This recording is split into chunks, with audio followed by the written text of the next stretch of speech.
नमस्कार and I welcome you all to world affairs. मैं हूं प्रशांत धवन। नाउ दुनिया भर में आप अगर देखो तो लोग अपनी गवर्नमेंट्स को जब जज करते हैं तो प्राइमरली तीन चार मेन पॉइंट्स होते हैं, उस पर जज किया जाता है। पहला होता है महंगाई, फिर उसके अलावा करप्शन, फिर देखा जाता है कि लोग मैनेज कैसे कर रहे हैं बाकी चीज़ों को। तो करप्शन के मामले में हम देख रहे हैं कि पाकिस्तान बहुत ज़्यादा, मैं कहूँगा, ख़राब कंट्री बन चुका है अंडर इमरान खान। जो लेटेस्ट डेटा आया है करप्शन परसेप्शन इंडेक्स का, वहाँ पर रैंकिंग्स काफ़ी शॉकिंग है। चाइना में इंप्रूवमेंट आई है, पाकिस्तान काफ़ी हद तक गिर चुका है। इंडिया की रैंकिंग अपने आप में ऑब्जर्व करने वाली है, इट इज़ वेरी इंटरेस्टिंग।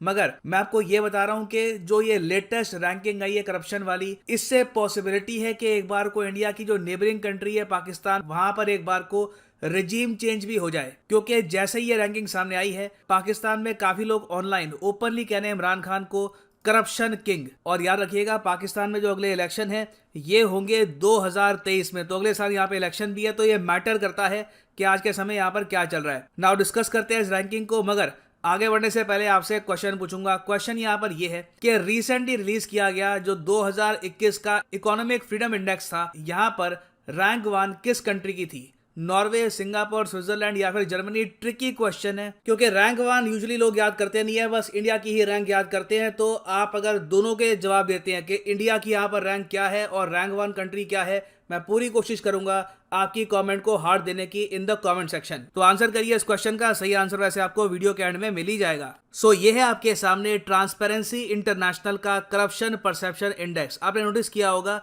कि बाकी सारे इंडेक्स के कंपैरिजन में इसको खासी अटेंशन मिलती है, और इसका रीजन भी है। पिछले 10 साल में आप अगर देखो तो करप्शन एक ऐसा इशू रहा है जिसकी वजह से ऑल टुगेदर गवर्नमेंट चेंज हो गई है। इंडिया में आप अगर देखो तो 2012-13 के आसपास जो एक मुहिम चली थी इंडिया अगेंस्ट करप्शन, उससे रेडिकल एक चेंजेस आए पॉलिटिक्स में। इंडिया की नई पॉलिटिकल पार्टीज खड़ी हो गई, आम आदमी पार्टी, कई पॉलिटिकल पार्टीज का डिक्लाइन हो गया, ऑल टुगेदर नई गवर्नमेंट्स फॉर्म हुई। पाकिस्तान में भी आप अगर देखो, नवाज शरीफ से लोगों को सबसे ज्यादा जो कंप्लेन थी वो यही थी, पाकिस्तान में उनकी एक इमेज बन गई थी कि वो काफी करप्ट लीडर हैं और करप्शन के अगेंस्ट एक्शन लेते नहीं है। तो इसलिए हर साल जब भी एक करप्शन परसेप्शन की लिस्ट आती है, दुनिया इस पर टेंशन पे करती है।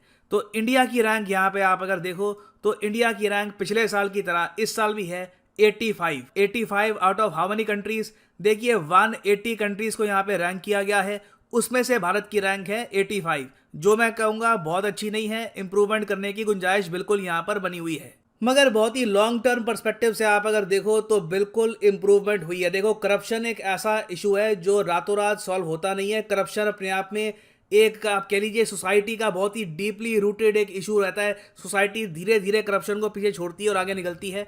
तो इंडिया में भी आपको अगर प्रोग्रेस देखनी है तो 10 साल के हिसाब से देखा करो। साल दर साल मैक्सिमम 1 या 2 रैंकिंग के ऊपर नीचे जाएगा। हाँ, नीचे ज़रा गिर सकता है अगर कोई बहुत ही बड़ा करप्शन स्कैम सामने आ गया, मगर इंप्रूवमेंट बड़ी आराम आराम से होती है। और आप देखोगे 2012 में इंडिया में, आपको पता है, उस वक्त करप्शन के बहुत सारे केसेस रैम्पेंट थे। उस वक्त भारत की रैंक हुआ करती थी 94। यहाँ पर आप देख पाओगे पुराना डेटा है, 2012 में हमारी रैंक थी 94, 2013 में भी 94। उसके बाद हमने देखा है कि धीरे धीरे इंप्रूवमेंट आई है, तब से हम 85-80 के बीच में झूल रहे हैं। नीड ये है कि ये जो, आप कह लीजिए, बैरियर है, इसको तोड़ें और हम वापस 70-75 के आसपास एंटर करें आने वाले 5-6 साल में। इसमें इंप्रूवमेंट आराम आराम से ही होगी। इंडिया एक ह्यूमंगस कंट्री है, second most populous country in the world. रातों रात करप्शन यहाँ पे बिल्कुल मिटने नहीं वाला, रातों रात ये देश स्वीडन नहीं बन जाएगा। अब जहां पर इंडिया की रैंक काफी हद तक अभी के लिए तो स्टेबल सी है, एक आप कह लीजिए सर्टन दायरा है, वहीं पे हल्का सा ऊपर नीचे हम होते रहते हैं। मगर पाकिस्तान की रैंक आप अगर देखोगे तो लगातार गिरती जा रही है, और इसलिए इमरान खान पे काफी आरोप भी लग रहे हैं। 2019 में करप्शन परसेप्शन इंडेक्स की जो रैंकिंग थी पाकिस्तान की, ये थी 120 आउट ऑफ 180 कंट्रीज। 2020 में ये गिर के हो गई 124। इतना बड़ा फॉल नहीं है, मगर इस साल 2021 में अब ये लोग 140 पे जाके गिर गए हैं। ये एक ह्यूमंगस फॉल है, और इसके पीछे ऑब्वियसली आप सबको पता होगा रीजन क्या है, पेंडोरा पेपर लीक। इस पर मैं वीडियो बना चुका हूं। जब पेंडोरा पेपर लीक इनिशियली आया था, मैंने आपको बताया था कि पाकिस्तान के पीएम का वैसे तो अपने आप में नाम नहीं आया कि इमरान खान ने खुद करप्शन किया है, मगर देखो, ये एज ए प्राइम मिनिस्टर इतने कमज़ोर पीएम है, सीधा आर्मी के सपोर्ट पे चलते हैं कि इनके आसपास के जो लोग हैं ये इनकी सुनते नहीं है। रिसेंटली आपने सुना होगा पाकिस्तान के जो डिफेंस मिनिस्टर हैं उन्होंने ओपनली इमरान खान को कह दिया था कि आप इलेक्ट होके नहीं आए, you are selected prime minister. बाद में थोड़ा माफ़ी वगैरह होगी कि सॉरी थोड़ा ज़्यादा बोल दिया वगैरह, मगर एक बार को डिफेंस मिनिस्टर अपने पीएम को ऐसा कह दे बहुत ही रेयर होता है। तो इमरान खान देखिए, इनके आसपास के जो बहुत सारे लोग हैं, जो उनका इनर सर्कल है, इसमें बहुत सारे करप्ट लोग हैं। और रिसेंटली पेंडोरा पेपर लीक्स में ओवर 700 पाकिस्तानीज का नाम सामने आया है। देखो, इंडियंस का भी नाम सामने आया था, मगर वो इंडियंस गवर्नमेंट से रिलेटेड नहीं थे, गवर्नमेंट में नहीं थे वो, वैसे कोई प्राइवेट इंडिविजुअल कोई क्या कर रहा है, अलग केसेस होते हैं, इट डिपेंड्स। मगर पाकिस्तान की गवर्नमेंट में जेन्युइनली बहुत सारे लोग हैं आज के समय, they are very much corrupt. तो इसका प्रेशर ऑब्वियसली इमरान खान पे आएगा, क्योंकि वेरियस फ्रंट में इनकी गवर्नमेंट ने ब्लंडर किए हैं। आप अगर पाकिस्तानी पर्सपेक्टिव से देखो तो कश्मीर के इशू में इंडिया ने बहुत प्रोग्रेस कर ली, ये कुछ ज्यादा कर नहीं पाए। इन्फ्लेशन इनके यहाँ बहुत ज्यादा है, कर्जे दुनिया भर के इन्होंने ओढ़ लिए हैं, करप्शन लगातार बढ़ रहा है। तो मैं आपको बता रहा हूँ, इमरान खान इस वक्त बहुत नर्वस हैं। रिसेंटली इन्होंने अटपटे से बयान भी दिए थे कि अगर कल को मुझे फोर्स किया गया कि मैं अपनी गद्दी छोड़ दूं तो बहुत ही डेंजरस होगा, मैं और डेंजरस बन जाऊंगा, सड़कों पे प्रोटेस्ट किया करूंगा। तो ऐसी स्टेटमेंट एक पीएम तभी देता है जब वो बहुत ज़्यादा अनसर्टन हो।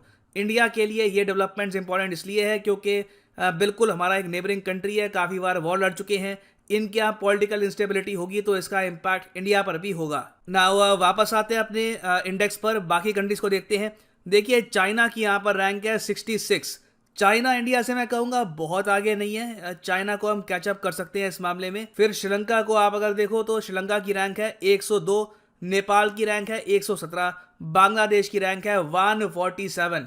तो आप अगर सिर्फ साउथ एशियन कंट्रीज को देखो तो इंडिया की परफॉर्मेंस बहुत अच्छी है। सिर्फ भूटान ही हमसे आगे है, बट अगेन भूटान बहुत छोटा देश है, 6-7 लाख की आबादी है, तो प्रॉपर कंपैरिजन भूटान का किसी भी कंट्री के साथ बनता नहीं है इतना। फिर आप वर्ल्ड ओवर टॉप कंट्रीज देखो तो नंबर 1 पे आपको मिलेगा डेनमार्क। एक्चुअली नंबर 1 जो रैंक है 3 कंट्रीज ने शेयर करी है, डेनमार्क, फिनलैंड और न्यूजीलैंड। तीनों कंट्रीज में आपको काफी कम करप्शन मिलेगा अकॉर्डिंग टू दिस इंडेक्स। उसके अलावा दुनिया की सबसे ज्यादा करप्ट कंट्री कौन सी है, तो देखो ये टाइटल मिला है साउथ सुडान को। यहाँ पर आप देख पाओगे ये है साउथ सुडान, 180 रैंक है साउथ सुडान की। साउथ सुडान से एक पायदान ऊपर है सीरिया का, और उसके ऊपर आपको मिलेगा सोमालिया। अफगानिस्तान की यहाँ पर रैंक है 174 और नॉर्थ कोरिया की भी रैंक है 174। सो वापस आते हैं अपने क्वेश्चन पे जो मैंने आपसे पूछा था। क्वेश्चन यहाँ पर ये था कि इकोनॉमिक फ्रीडम इंडेक्स 2021 में टॉप किस कंट्री ने किया था। तो सही उत्तर इसका है option B, the country of Singapore. Singapore की रैंक थी 1, रैंक 2 पे था न्यूजीलैंड, रैंक 3 पे था ऑस्ट्रेलिया। आउट ऑफ 184 कंट्रीज में से इंडिया की रैंक यहाँ पर थी 121st। तो ये सारी रैंकिंग्स वेरियस एग्जाम पर्सपेक्टिव से बहुत ही इंपॉर्टेंट होती है, make sure to remember them. और फाइनली यहाँ पर मैं ये भी ऐड कर दूं कि यूजुअली जब आप यूज करते हैं कोड PD10 तो आपको मिलता है 10% डिस्काउंट, मगर जो ये डिस्काउंट है अब इंक्रीज कर दिया गया है फॉर 2 डेज। 20% डिस्काउंट आपको मिलेगा for 30th and 31st of January 2022। Comment section में जाओ, यहाँ पे आपको मिलेगा लिंक UPSC CSE, इस लिंक पे करो क्लिक और आपको मिलेगा हैवी डिस्काउंट।